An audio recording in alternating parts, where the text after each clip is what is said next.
నడుము చుట్టుకొలత అనేది చాలా ఇంపార్టెంట్. నడుము చుట్టుకొలత వల్ల మనకి అబ్డమెన్‌లో ఫ్యాట్ ఎంతుంది, విసరల్ ఫ్యాట్ ఎంతుంది అని తెలుస్తుంది. దాని ద్వారా మనకి గుండె జబ్బులు గానీ, డయాబెటిస్ గానీ, బీపీ గానీ ఇవన్నీ వచ్చే అవకాశం ఎలా ఉంటుంది అనే విషయం తెలుస్తుంది.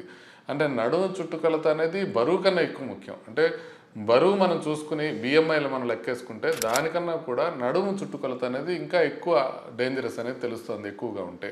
అసలు ఎలాగ ఉంటుంది అని అంటే మనం స్టెప్ వైజ్ పెరుగుతూ ఉంటుంది అనమాట. అంటే నడుము లార్జ్ అయ్యే కొద్దీ మనకి సేమ్ బిఎంఐలో కూడా రిస్క్ ఎక్కువ అవుతూ ఉంటుంది.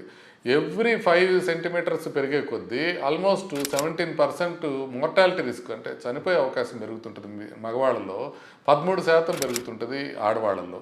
సో ప్రతి 10 సెంటీమీటర్స్ పెరిగితే ఆల్మోస్ట్ 8 టు 12% మనకి చనిపోయే అవకాశం ఎక్కువ ఉంటుందని వేరే స్టడీలో కూడా కోహర్ట్ స్టడీస్లో కూడా తెలుస్తూ ఉంది.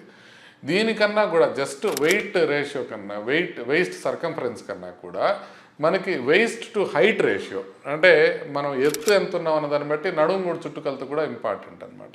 అంటే మనం లెక్కేయాల్సింది ఏంటంటే మన హైట్లో సగమే మన వేస్ట్ ఉండాలి, అంతకన్నా తక్కువ ఉండాలి. అంటే ఫర్ ఎగ్జాంపుల్ నేను 185 సెంటీమీటర్స్ అనుకోండి, దాంట్లో హాఫ్ కన్నా మన వేస్ట్ తక్కువ ఉండాలి నాకు. అట్లా ఉంటే మనకు కరెక్ట్ అనమాట.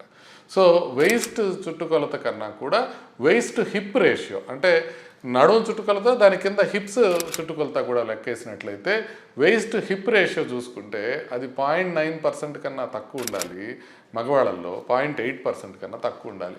సౌత్ ఏషియన్స్లో మనం కట్ ఆఫ్స్ తీసుకున్నట్లయితే మగవాళ్ళకి నడుము చుట్టుకొలత 90 సెంటీమీటర్స్ కన్నా ఎక్కువ ఉంటే ప్రమాదము, అదేవిధంగా ఆడవాళ్ళలో 80 సెంటీమీటర్స్ కన్నా ఎక్కువ ఉంటే ప్రమాదము అనే విషయాల్ని మనం తెలుసుకోవాల్సి ఉంటుంది.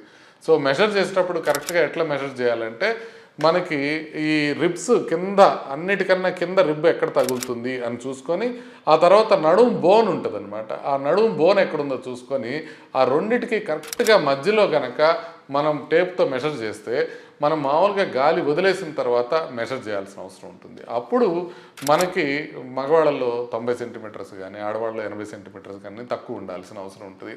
మామూలు వేస్ట్ సర్కంఫరెన్స్ కన్నా కూడా ప్రోగ్రెసివ్గా నడుము ఎలా పెరుగుతుంది అనేది, ఎక్కువ పెరుగుతుందంటే ఎక్కువ ప్రాబ్లము అనే విషయం మనం అర్థం చేసుకోవాల్సిన అవసరం ఉంటుంది. సో అందుకోసం అని చెప్పి మనం బిఎంఐ లెక్కేసుకోవడమే కాకుండా నడుము చుట్టుకొలత లెక్కేసుకోవాలి. ఇండియాలో ఇప్పటికే చాలామందికి నడుము చుట్టుకొలత ఎక్కువగా ఉంటుందని తెలుస్తోంది. ప్రోటీన్ పెంచుకొని కార్బోహైడ్రేట్ తగ్గించుకుంటే అందరం హెల్తీగా ఉండే అవకాశం ఉంది.